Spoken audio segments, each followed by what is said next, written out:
नमस्कार, कैसे हैं? नमस्कार, मैं हूँ राकेश, आप लोगों के सामने स्वागत करता हूँ। उम्मीद करता हूँ आप सभी लोगों की प्रिपरेशन बहुत बेहतर चल रही होगी। टीजीटी सोशल साइंस को लेके हम लोग का ये छोटा-सा एक अपडेट वीडियो है। काफ़ी एक लंबे लेओवर के बाद 15-20 दिन तक भी कुछ लेक्चर नहीं डाल पा रहा था मैं। तो चीज़ों को शुरू करते हैं। उम्मीद करता हूँ प्रिपरेशन आप लोग बहुत ज़ोर-शोर से कर रहे होंगे और मौका बड़ा अच्छा बन गया आप लोगों के लिए। मुझे तो लग रहा है कि थोड़ा समय और मिल जाएगा आप लोगों को। टीजीटी की अगर एग्ज़ाम की बात करें, ख़ास तौर से सोशल साइंस की अगर हम बात करें, बिकॉज़ मेनली क्राउड हमारा सोशल साइंस का है। तो चीज़ें जैसे दिख रही हैं कि अभी आपके पास लग रहा है कि 2-3 महीने का और समय बन सकता है और 5-6 महीने से आप लोग प्रिपरेशन कर भी रहे होंगे। तो एक अच्छा चैनलाइज़ समय हो चुका है, 2 काम करने हैं आपको ख़ास तौर से। एक काम ये है कि अगर आपका अभी तक सिलेबस फिनिश नहीं हुआ तो पहले फिनिश करिए सिलेबस को, टॉपिक वाइज़ अपने चाहे तो टाइम टेबल के साथ आप लिख लीजिए कि किस बुक से क्या-क्या टॉपिक हमें करने हैं और जिसके टॉपिक्स या जिसके सिलेबस हो चुका है, वो क्वेश्चंस की ओर जाए। मैं आप लोगों से रिक्वेस्ट करूँगा कि अभी जिनका सिलेबस फिनिश नहीं हुआ हो, टेस्ट सीरीज़ या मॉक क्वेश्चंस को अवॉइड करें लगाना, बिकॉज़ वो आपके कॉन्फिडेंस को डिरेल कर देता है और इसी आपाधापी में आपका सिलेबस पहली बात पूरा हो नहीं पाता है। अब 2 चीज़ें हैं कि सिलेबस पूरा किसको बोलते हैं आप लोग? मेरा मानना है कि एटलीस्ट कम से कम एक बार थॉरोली हमारा सिलेबस बन गया, तैयार हो गया हो पढ़ के, और साथ में रिवीजन एटलीस्ट हम हर अपने उस टॉपिक की एक बार कर लें, तब माना जाता है कि एक बार आपका टॉपिक रेडी हो गया है। उसके बाद फिर आप जब एमसीक्यू के माध्यम से प्रश्नों को करते हैं, फिर जहां हमारी कमियां होती है वो एक्सपोज होती हैं, उसको हम रेक्टिफाई करते हैं। तो ये टोटल प्रोसेस कंटिन्यूअसली चलता रहता है जब तक हमारा सिलेक्शन ना हो जाए। तैयारी कभी भी पूरी तो खैर मानी नहीं जाती है, लेकिन हाँ, ये मन में सिर्फ कॉन्फिडेंस देने की प्रक्रियाएँ होती हैं जिसमें कि फ़ील आता है कि मेरा सिलेबस हो गया है, तो आपको एक एडिशनल 10% का एक कॉन्फिडेंस बिल्डअप हो जाता है। और अगर आपके क्वेश्चन सही हो रहे हैं, अगर आप सर्टेन लेवल तक क्वेश्चन को कर पा रहे हैं, तो आपको ये लगता है कि मैं इतने प्रश्न अब लगभग मैं ठीक कर लूँगा।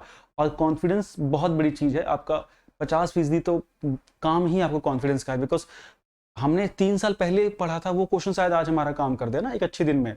तो ये सारी चीज़ें होती है। प्रिपरेशन कंटीन्यूअस और कॉम्प्रिहेंसिव होती है। ज़रूरी नहीं कि इस बार के एग्ज़ाम के लिए जो आप पढ़ रहे हो, उसी से आपका सिलेक्शन हो। माइट बी जो पहले वाले पढ़ाइयाँ आपने की थी, जिनमें आपका सिलेक्शन नहीं हुआ, शायद वो कंटेंट आपको इस बार पास करा दे। तो सारी चीज़ें एक-दूसरे से बिल्ट अप हैं।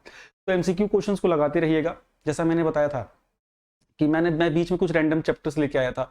कुछ जियो के कुछ चैप्टर्स मैंने आपको कराए थे, टॉप वीडियोस पे लेक्चर दिए थे। कुछ हम लोगों ने इकोनॉमिक्स की बातें की थी, कुछ हम लोगों ने वर्ल्ड हिस्ट्री की चीज़ें की थी। अब चैनलाइज तरीके से आप लोगों को ये चारों सब्जेक्ट के कंटेंट मिलने शुरू हो जाएंगे। करीब करीब हमने 10 से 12 हज़ार क्वेश्चन रेडी कर लिए हैं, थ्योरेटिकल और एमसीक्यू मिला के, जिसमें कि करीब 2000 क्वेश्चन ऐसे हैं जो अलग अलग परीक्षाओं में, टीजीटी सोशल साइंस की परीक्षाओं में ही पूछे गए, स्पेशली कोई जीएस नहीं, कोई कुछ नहीं। तो वो क्वेश्चंस आप अगर तरीके से करेंगे अपने सिलेबस को फिनिश करने के बाद, तो आपको आइडिया लग जाएगा कहाँ हम लोग कहाँ एग्जिस्ट कर रहे हैं। दूसरी चीज़, हमारे टेलीग्राम ग्रुप में आपको कल भी क्वेश्चंस मिले होंगे, वो आप वहाँ आपको डेली बेसिस पे 20 से 25 क्वेश्चन मिलेंगे। वो 20 से 25 क्वेश्चन में आप देखेंगे जब परीक्षा आपके पास समय पहुँच जाएंगे, तो आप देखेंगे करीब 1000 क्वेश्चन तो आपको वहीं मिल गए। इन क्वेश्चनों को वैल्यू कीजिए, वो साधारण से प्रश्न नहीं है। आप अगर देखिएगा तो थोड़े से बेहतर क्वालिटी के प्रश्न आपको मिलेंगे।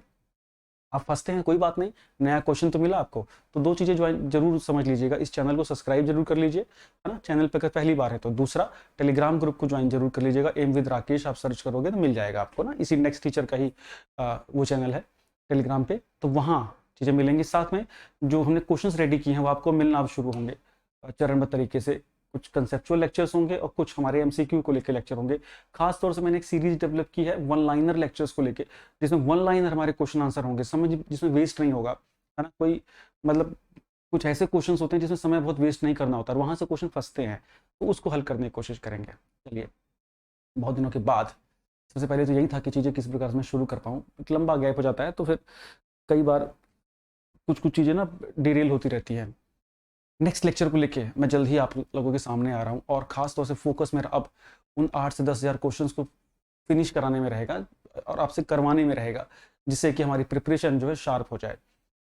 टीजीटी सोशल साइंस को अगर आप देखेंगे तो आप लोग अगर जनरल कैटेगरी में आते हैं, अगर अनरिजर्व की हम बात करें, तो 140 एम करिए, 135 130 140 के बीच में एम करिए ऑनलाइन परीक्षा के अंतर्गत, है ना?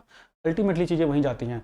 तो ऑनलाइन परीक्षा के अंतर्गत अगर आप 140 के लिए एम कर रहे हैं, तो आप को ये मानना पड़ेगा कि आप पार्ट बी में आपको कम से कम 65 से 70 क्वेश्चन मार्क्स तो आपकी सही होने चाहिए, है ना? और तब पेपर 1 में अगर आप 60-62 के आसपास भी रहते हैं, तो शायद कहीं ना कहीं संभावनाएं बन जाती हैं। कहीं हम, और अमूमन टीचिंग वाले बच्चों का जब पेपर 1 होता है, थोड़ा सा वीकर साइड में होता है। तो अगर आप पेपर 2 कब 60 से अगर 80-85 तक पहुंचा दें तो सिलेक्शन थोड़ा ईजी हो जाएगा। इस चीज़ पे थोड़ा फोकस्ड होकर ध्यान दीजिएगा और जल्दी ही मिलते हैं चीज़ों को लेके। और दूसरी चीज़, परीक्षा में अभी मुझे लग रहा है कि थोड़ा समय लग रहा है, इस मौके को ना कैपिटलाइज करिए, ठीक है। चलिए, इसके बाद हरियाणा की कुछ वैकेंसीज में बात करेंगे अगले लेक्चर में, और क्या कुछ समीकरण बन रहे हैं उत्तर प्रदेश को लेके, उस पर बात करेंगे। Thank you so much, bye bye.